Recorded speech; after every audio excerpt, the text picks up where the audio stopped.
Back to my class. तो आज के लेक्चर में हम जानने वाले हैं हमारे फ्यूचर का आखिरी tense, future perfect continuous tense. तो चलिए इसके शब्दों से इसका मीनिंग पहले समझते हैं। देखिए क्या दिया है आपको, यानी कि कोई काम परफेक्ट कंटिन्यूअस, कोई काम परफेक्ट में भी हो रहा है, कंटिन्यूअस में भी हो रहा है, टेंस में भी हो रहा है। कैसे, अब आप समझते हैं आगे। When we describe an action in the future perfect continuous tense, यानी कि जब भी हम किसी एक्शन को फ्यूचर परफेक्ट कंटिन्यूअस टेंस में डिस्क्राइब करते हैं, बताते हैं, we are projecting ourselves forward in time, हम अपने आप को ही फ्यूचर में प्रोजेक्ट कर रहे होते हैं, जो कि फ्यूचर परफेक्ट का यूज होता है। And looking back at the duration of that activity, और बैक यानी मुड़ के क्या देखते हैं, उस काम की ड्यूरेशन देखते हैं। जो काम क्या होता है, कंटिन्यूअस का होता है, यानी परफेक्ट का और कंटिन्यूअस का ब्लेंड होता है फ्यूचर परफेक्ट कंटिन्यूअस। कोई काम जो आप फ्यूचर परफेक्ट कंटिन्यूअस टेंस में डिस्क्राइब कर रहे होते हो, उसमें आप अपने आप को फ्यूचर में देख रहे होते, प्रोजेक्ट कर रहे होते हो, सोच रहे होते हो कि ऐसा हो रहा होगा, और फिर पीछे भी देखते हो कि उसका ड्यूरेशन कितना रहा होगा उस एक्टिविटी का।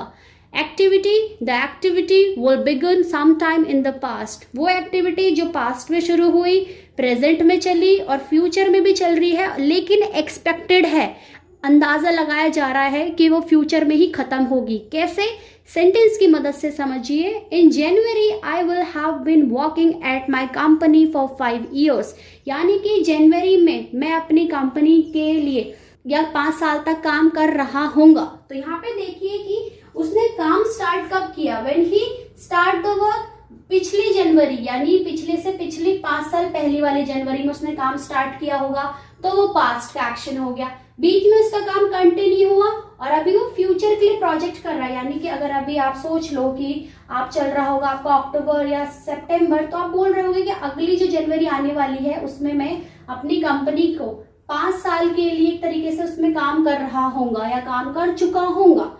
तो उसका काम कब स्टार्ट हुआ, काम भैया उसका स्टार्ट हुआ था कि उसकी जो मतलब 5 साल पहले अगर हम लेते हैं, उसका जो स्टार्टिंग हुआ था वो हुआ था 5 years के सेंस में ले लीजिए। बीच में उसका कंटिन्यू काम चला है up to almost 4 years something back ले लीजिए, 5 years बैक। मिड में उसका काम चल रहा है और अब उस 5 साल उसको होने वाले हैं। तो अगर हम इसको टेबल बनाएं तो ये काम हो गया हमारा पास्ट, ये हो गया हमारा प्रेजेंट और ये हो गया हमारा फ्यूचर।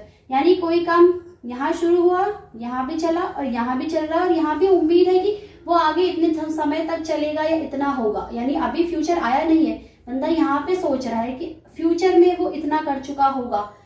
नेक्स्ट देखिए, एट 9 o'clock, 9 बजे तक, I will have been waiting for 30 minutes, यानी कि उसने 9 बजे तक, जब 9 बज जाएंगे तो उसको इंतजार करते करते 30 मिनट हो चुके होंगे। तो इट मीन्स उसने, अगर लगा लो आप कि 8 बजे वेट करना शुरू करा, फिर 8:30 हो गया, फिर 8:45 पे वो कह रहा है यार कि 9 बजे तक तो मुझे कितना टाइम हो जाएगा, 30 मिनट। तो 9 यहाँ पे हो गया, 8 बजे उसने शुरू करा, 8:30 पे सोचा, फिर 8:45 पे आगे वो कह रहा है कि भैया 9 बजे तक तो मुझे क्या हो जाएगा, पूरा 30 मिनट्स हो जाएगा। तो हमने क्या देखा, कोई काम पास्ट में शुरू हो रहा है, प्रेजेंट में चल रहा है, फिर उसके बाद वो फ्यूचर में पहुंचा और उसमें भी आगे वो कंटिन्यू कर रहा है, या फ्यूचर में वो सोच रहा है कि किसी पॉइंट पे एक्सपेक्ट कर रहा है कि वो खत्म होगा। तो ये होता है इसका मीनिंग। अब बात करते हैं इसके आइडेंटिफिकेशन की, किसका आइडेंटिफिकेशन क्या होता है। बात करते हैं आइडेंटिफिकेशन की। तो स्टूडेंट देखिए कि at the end of Hindi sentence क्या आता है, अगर रहा होगा तो बॉय, रही होगी तो गर्ल, और रहे होंगे तो आपका ऑल आ जाएगा। उससे पहले एक और चीज आप समझ लीजिए कि जैसे अभी तक आप टाइमिंग वर्ड्स जो होते हैं, आपको पता है परफेक्ट कंटिन्यूअस में क्या लगता है, सिंस, फॉर। अब एक और चीज लगती है फ्यूचर में, वो बाय। आप फ्यूचर में बाय का यूज भी कर सकते हो परफेक्ट कंटिन्यूअस टेंस के एग्जांपल्स के लिए। सेंटेंस देखिए कैसे, पिताजी 10 मिनट से अखबार पढ़ रहे होंगे, माताजी 10 मिनट से कपड़े धो रही होगी, वे 1 साल से दिल्ली में रह रहे होंगे। तो यहाँ पे हमने देखा कि हमारा जो हिंदी सेंटेंस है उसके अंत में किस तरीके से आपके ये वाक्य बनते हैं और किस तरीके से ये शब्द आते हैं। एक और चीज हमने देखी थी, बाय यानी तक का सेंस देता है आपका, और इसके साथ कोई सा भी टाइम एक्सप्रेसिंग वर्ड आता है, यानी संडे आता है, कोई वीक डे आ सकता है, कोई मंथ डे आ सकता है, कोई टाइम, इवनिंग, आफ्टरनून, इस तरीके से। और इसमें आपके पास 3 चीजें होती है टाइम एक्सप्रेस करने के लिए, सिंस, फॉर, बाय। तो ये थी इसकी आइडेंटिफिकेशन। अब बात करते हैं इसके सेंटेंस स्ट्रक्चर की कि इसका सेंटेंस स्ट्रक्चर कैसे बनेगा। तो चलिए वो भी सीखते हैं। तो देखिए सेंटेंस स्ट्रक्चर क्या कहता है इन चारों का। अफर्मेटिव का देखिए आप, सब्जेक्ट विल शेल दोनों में से एक आता है, और have been V1 ing plus object plus time, यानी कि क्या ऐड हो गया है इसमें, आपका टाइम ऐड हो गया है। सब्जेक्ट विल शेल में से दोनों में से आपको एक चूज करना होता है, plus have plus been V1 ing plus object plus time. Example देखिए, वह 2 घंटे से संगीत सुन रहा होगा। He will have been listening to music for 2 hours। तो यहाँ पे हमने क्या देखा, हमारा subject will shall have been V1 ing और हमारा रेस्ट पार्ट ऑब्जेक्ट और हमारा ये क्या दिया है टाइम। नेगेटिव का देखिए, subject will shall plus not plus have plus been V1 ing object time, यानी क्या चेंज हो गया है इसमें, सिर्फ नॉट लग गया है, बाकी आपका पूरा एजेट का एजेट है। कैसे, लड़के 1 घंटे से मैदान में क्रिकेट नहीं खेल रहे होंगे। The boys will not have been playing cricket in the ground for an hour। तो हमने क्या देखा, हमारे क्या लग गया है, हमारा सब्जेक्ट, हमारी हेल्पिंग वर्ब, हमारा नॉट, फिर हैव, फिर बीन, V1 ing ऑब्जेक्ट और ये आपका एज अ टाइम। नेक्स्ट देखिए इंटरोगेटिव क्या कहता है, विल शेल आगे लग जाता है, पूरा का पूरा स्ट्रक्चर एज इट रहता है। Will shall subject plus have plus been V1 ing object time और क्वेश्चन मार्क, यानी कि क्या राधा 10 बजे से उसका इंतजार कर रही होगी। Will Radha have been waiting for him since 10 o'clock। तो यहाँ पे since क्यों आया, क्योंकि एग्जैक्ट आपको 10 बजे बताया गया है। since और for की वीडियो में मैंने आपको इजीली बताया था, आपको प्रीवियस लेक्चर्स में मिल जाएगा। तो हमने क्या देखा कि हमारे सेंटेंस स्ट्रक्चर किस तरीके से होते हैं। अभी लास्ट एक और देख लेते हैं, और इंटरोगेटिव का एक WH वाला मैं आपको ओरली बता देती हूँ। देखिए, राधा 10 बजे से क्या उसका इंतजार कर रही होगी, तो इसमें क्या हो जाएगा, व्हाट आगे ऐड हो जाएगा और पूरा एजेट का एजेट रहेगा। अगर इस क्या को हम मिड में लगा देते हैं कि राधा 10 बजे से क्या उसका इंतजार कर रही होगी, तो WH वाला हो जाएगा। अब नेगेटिव प्लस इंटरोगेटिव में क्या होता है स्टूडेंट, सिर्फ एक ही नॉट लग जाता है, यानी क्या राधा 10 बजे से उसका इंतजार, यहाँ पे क्या आ जाएगा, नहीं कर रही होगी, सिर्फ नहीं ऐड हो जाता है, नॉट ऐड हो जाता है 12, बाकी पूरा का पूरा स्ट्रक्चर इंटरोगेटिव वाला ही रहता है।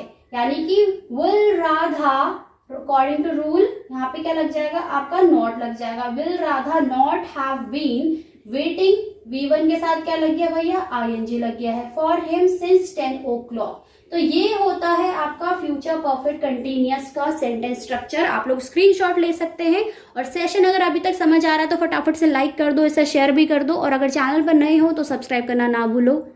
अब बात करते हैं स्टूडेंट इसके यूजेस की। पहला यूज देखिए, to show that something will continue up until a particular event और टाइम इन द फ्यूचर, यानी कि ये क्या बताता है कि कोई काम फ्यूचर में कंटिन्यू होगा किसी एक पर्टिकुलर पॉइंट पे आपके।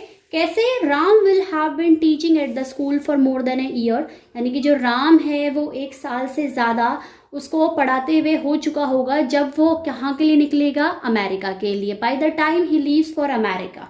तो यहाँ पे कोई काम आपका कंटिन्यू हो रहा था किसी पर्टिकुलर इवेंट पे, किसी पर्टिकुलर टाइम पे, आपके नियर फ्यूचर पे।